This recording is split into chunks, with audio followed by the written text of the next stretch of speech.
Pemirsa, kita akan membahas mengenai ormas minta THR ke perusahaan dan bagaimana dampaknya ke pelaku usaha. Kita akan membahas hal ini sudah bergabung bersama kami Irjen Pol Purnawirawan Arianto Sutadi, penasihat ahli Kapolri bidang hukum dan dari pelaku usaha juga kami mengundang dari Dewan Minyak Sawit Indonesia.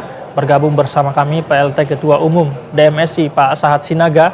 Lalu ada juga Komisi 3 Sudeson Chandra. Selamat malam Bapak-Bapak. Selamat malam, Pak. Selamat malam. Selamat malam, Mas. Saya mau ke pelaku usaha dulu nih berkaitan dengan ormas minta THR, Pak Sahat Sinaga. Pak Sahat Sinaga, seperti apa pengalaman Anda? Apakah memang belakangan ini atau mungkin selama ini marak terjadi ormas-ormas di lokasi-lokasi tertentu ini kerap meminta THR atau mungkin sumbangan dalam bentuk lain terhadap pelaku usaha? Apakah ada laporan tertentu di asosiasi yang Anda pimpin saat ini? Ya, kami Dewan Minyak Sawit itu asosiasi dari hulu dan juga hilir, di perkebunan sama juga di industri.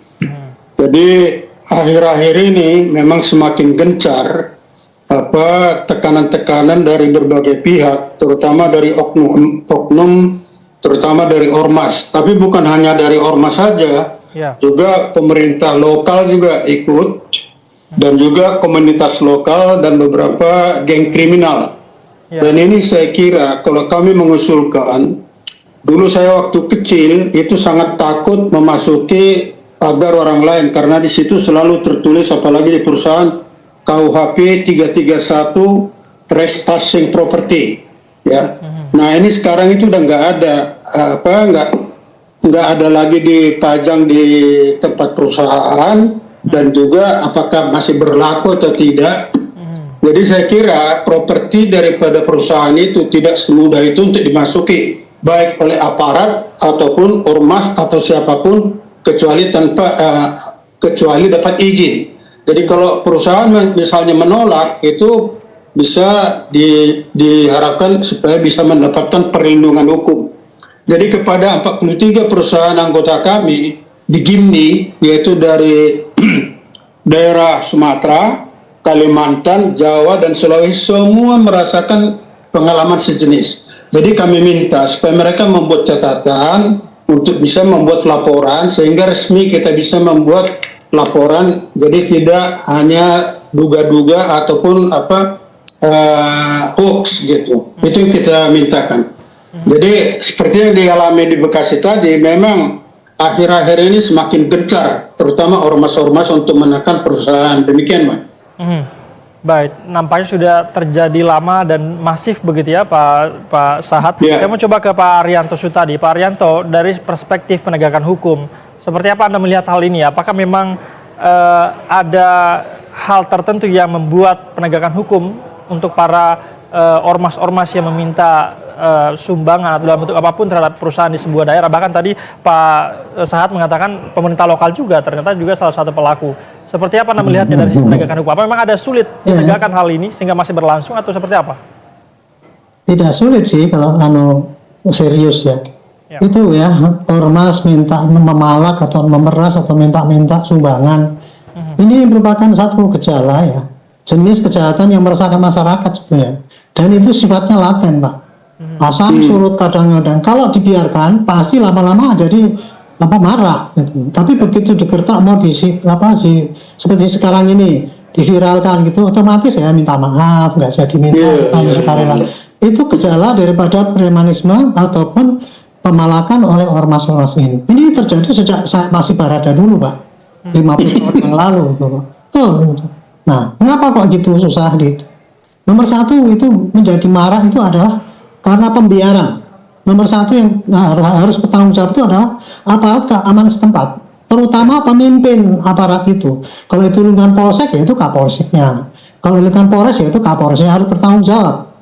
Nah, kenapa harus bertanggung jawab? Sebagai pembina Kamtipmas, dia harus mempunyai deteksi yang tajam. Kalau di wilayahnya itu ada keresahan, maka dia harus bertindak. Jangan nunggu kalau ada laporan baru bertindak. Itu kalau seorang pimpinan baik ya, maka faktor deteksinya itu tinggi, dan kemudian sense of crisis itu tinggi, sehingga dengan ada gejala gitu dia pasti nyari jalan bagaimana supaya itu tidak merajalela. Itu nomor satu dari aparat setempat ya. Kenapa begitu? Karena anggota yang di lapangan itu biasanya hanya akan menindak model-model kayak gitu tuh kalau ada perintah. Kalau tidak dia yang membiarkan gitu aja karena itu cuma bikin capek aja, gitu kan. Itu. Kemudian dari aspek masyarakatnya. Masyarakat kalau sudah terlalu takut kemudian membiarkan tidak lapor. Akibatnya apa? Aparatnya tidak tahu di wilayah itu terjadi gangguan kayak gitu. Nah, jadi ini ya kenapa penegakan itu susah? Karena itu laten, karena itu adanya pembiaran itu tadi dari aparat maupun dari masyarakat sekelilingnya. Nah, kalau supaya ini bisa dicegah dengan masif dengan bagus gitu. Ya dua aspek itu harus ditingkatkan bersama gitu. Itu baru bisa dilakukan. Tapi Pak, sejauh ini tindakan yang dilakukan oleh pihak kepolisian seperti apa Anda melihatnya? Apakah kalau polisi itu sejak saya dulu dinas jelas kalau dilaporkan ya pasti akan dipanggil tuh orang-orang yang malah itu dan sebagainya. Kalau masih dalam lunak-lunak gitu ya. Tapi kalau sudah sampai demo kemudian ini yang namanya malah itu Pak, itu tidak hanya seperti yang diberitakan tadi aja baik-baik tuh minta sumbangan pada itu. Di lapangan tuh mereka mengarahkan demo ribuan Pak. Itu kadang saya pengalaman di Bekasi itu karena saya juga sempat mengalami kesana juga tuh. Di Bekasi itu kan banyak pabrik ya Pak ya. Pabrik itu ada limbah itu. Nah, penjual limbah itu Pak, itu dikuasai oleh sindikat itu Pak. Satu kelompok yang kalau bukan dia tidak bisa masuk. Pengusahanya pun akhirnya tunduk pada dia. Kalau ada orang lain mau masuk, langsung nanti di demo Pak. Nggak bisa jadi itu dengan kekerasan. Itulah gejala daripada premanisme itu ya, mulai dari yang ringan sampai yang berat itu. Sama pengobatannya sebenarnya sama aja. Satu, komitmen daripada pimpinan setempat dengan deteksi yang tinggi dan kemudian keberanian untuk menindak dan masyarakat yang mau melapor sehingga sedikit saja dilaporkan. Itu kira-kira sementara gambaran premanisme itu kayak gitu dari pandangan saya. Jadi memang sudah terorganisir begitu ya sindikat-sindikat ini, pemimpin lokal bahkan dengan para penegak hukum di daerah juga. Saya mau ke Bang Sodeson Tandra. Pak Sodeson, seperti apa Anda melihat dari kacamata Anda dari Komisi 3? Apakah memang ada celah regulasi atau mungkin bentuk pengawasan yang kurang sehingga praktik-praktik seperti ini masih terjadi? Seperti apa Anda lihatnya? Ya, terima kasih. Ya, salam untuk Pak Arianto ya, sama Pak. Hormat. Jadi begini, kita harus bicara ini. Persoalan ini kelihatannya mudah, menurut kami tidak mudah. Itu dulu. Kenapa demikian? Karena ormas itu kan di bawah Depdagri, ya kan? Izin-izin keluar ormas dan sebagainya, pembinaan di bawah Depdagri. Itu pertama. Yang kedua, memang apa yang tadi dikatakan oleh Pak Arianto dan rekan kami dari paguyuban tadi, bahwa ini memang sudah mengakar dalam, ya kan? Nah, biasanya polisi itu kalau baru menindak kalau ada unsur-unsur pelanggarannya, misalnya premanisme, pemerasan dan sebagainya.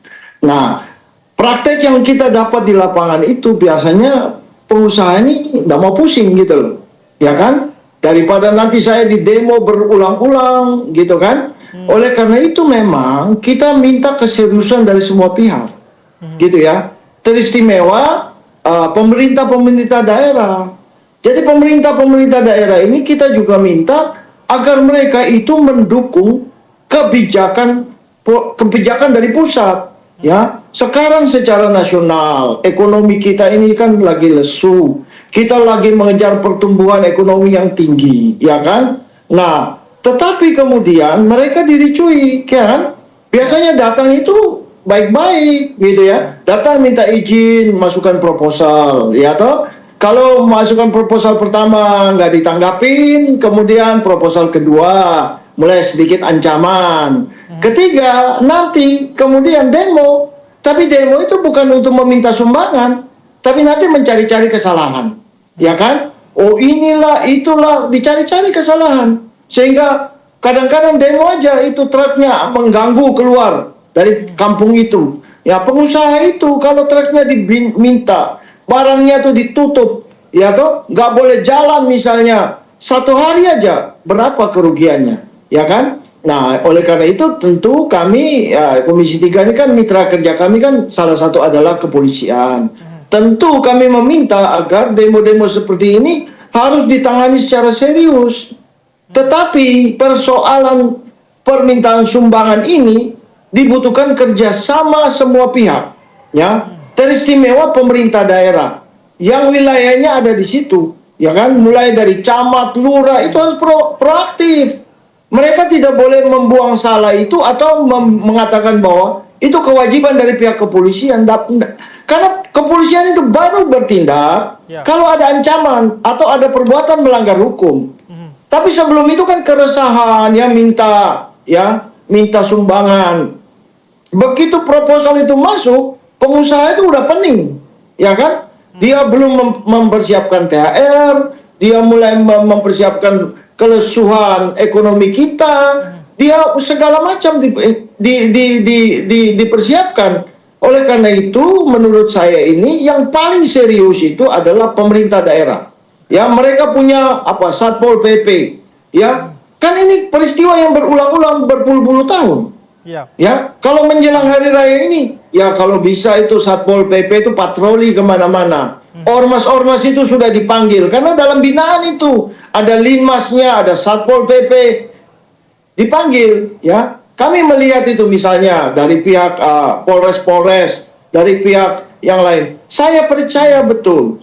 Kalau ada perbuatan anarki, premanisme, ancaman, pasti ditangkap, ya kan? Tapi mereka nggak bisa ditutup karena organisasi itu binaan dari Depdagri. Nah, inilah yang kami minta agar benar-benar secara komprehensif semua pihak itu bekerja satu, ya, untuk kepentingan pembangunan ekonomi nasional kita. Kira-kira pendapat saya demikian. Terima kasih. Baik, sekarang saya ke Pak Sahat Sinaga. Saya ingin mengkonfirmasi lagi tadi. Jadi Pak Sahat, sejauh mana keterlibatan pemerintah lokal di daerah dalam hal pemintaan sumbangan ini? Termasuk juga tadi Pak Arianto sempat menyinggung bahwa ternyata dari penegak hukum lokal juga terlibat, kepolisian di daerah juga terlibat, Kapolsek atau mungkin di level Kapolres.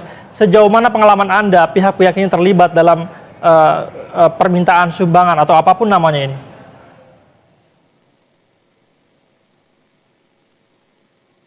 Ya, begini Mas Said ya. Itu perusahaan itu selalu dalam posisi yang terlemah. Kalau dia stop produksi karena gangguan, itu juga loss. Jadi mereka itu serba susah. Jadi kalau kami mengharapkan, kalau zaman dulu di zaman waktu habis kemerdekaan itu kita lihat itu selalu dipajang KUHP pasal 331. Dan saya masih ingat waktu saya masih kecil ya.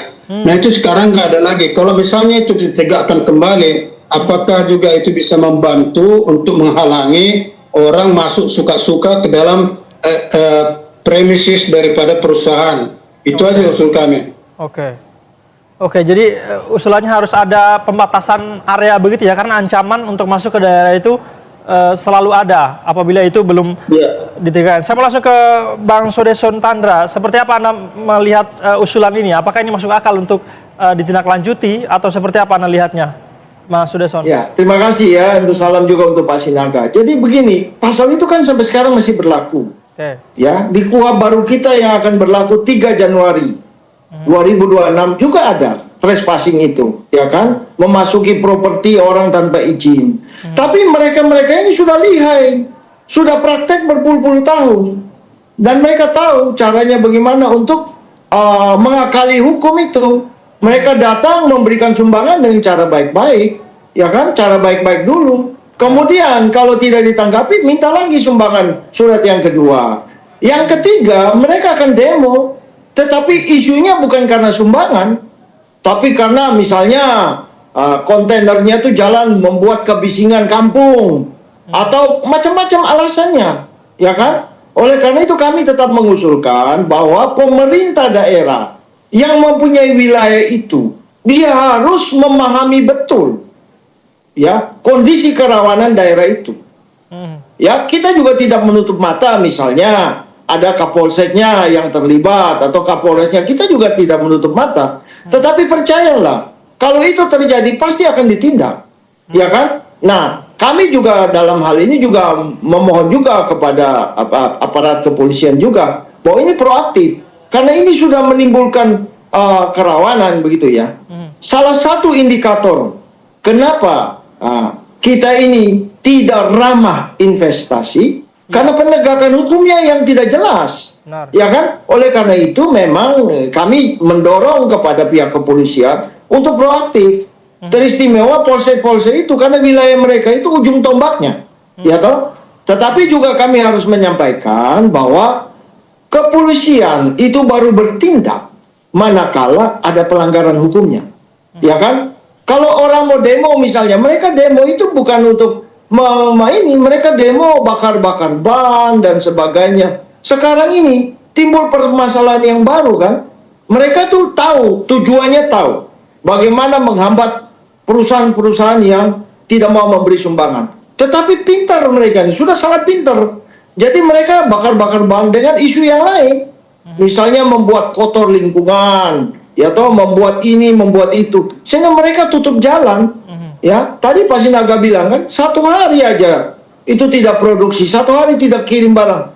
Perusahaan itu loss berapa banyak. Nah, untuk itulah tentu ya aparat keamanan dalam hal ini termasuk di dalamnya adalah pihak kepolisian harus bertindak tegas. Yang tutup-tutup jalan harus diberantas, ditangkap.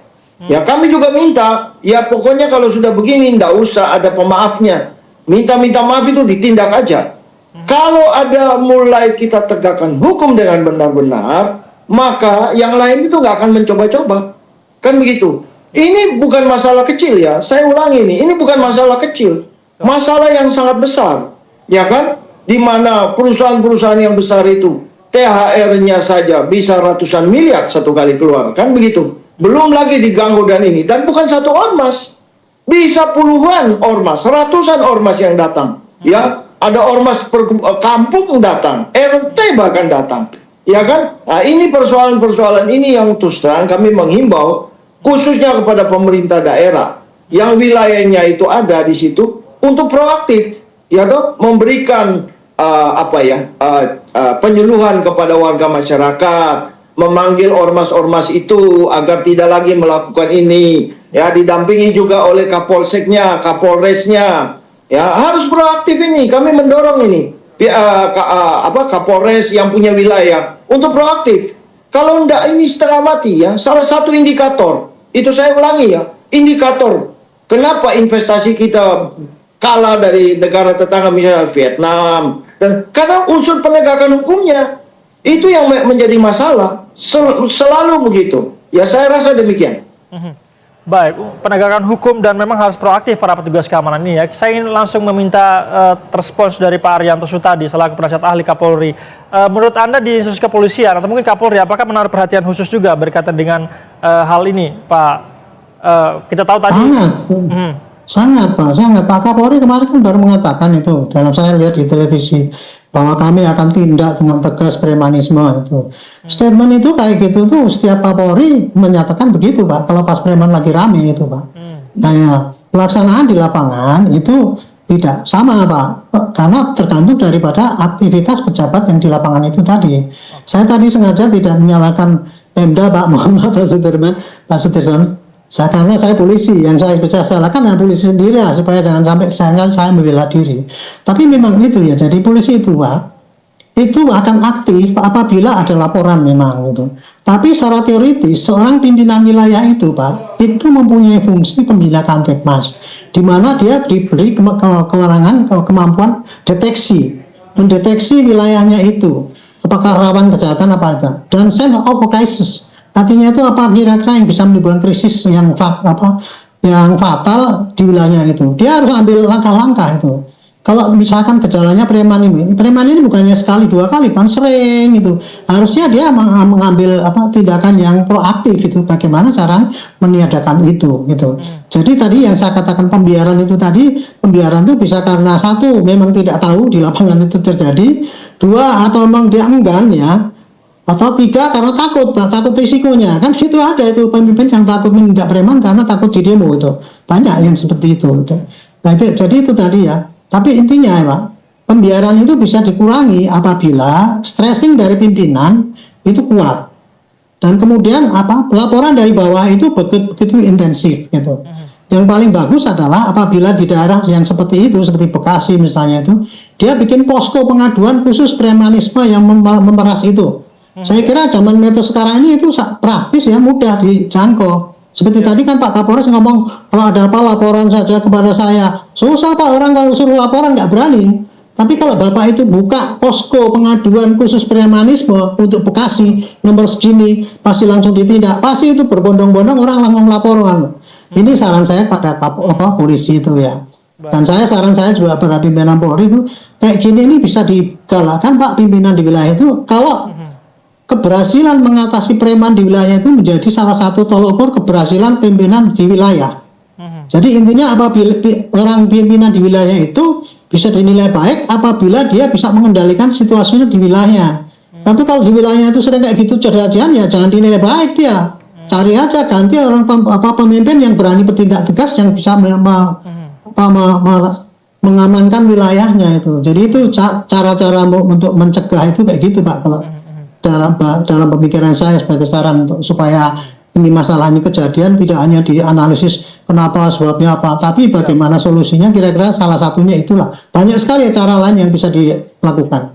Terima kasih. Intinya semua pihak harus proaktif begitu ya Pak, dari pemerintah lokal, kemudian juga penegak hukum, kepolisian, dan juga harus pihak perusahaan juga tadi penting agar tidak menjadikan ini sebagai sebuah kebiasaan begitu. Untuk cari aman langsung saja kasih misalnya dengan penegak hukum setempat. Terima kasih Bapak-Bapak atas waktunya sudah bergabung bersama kami di Berita Satu Utama.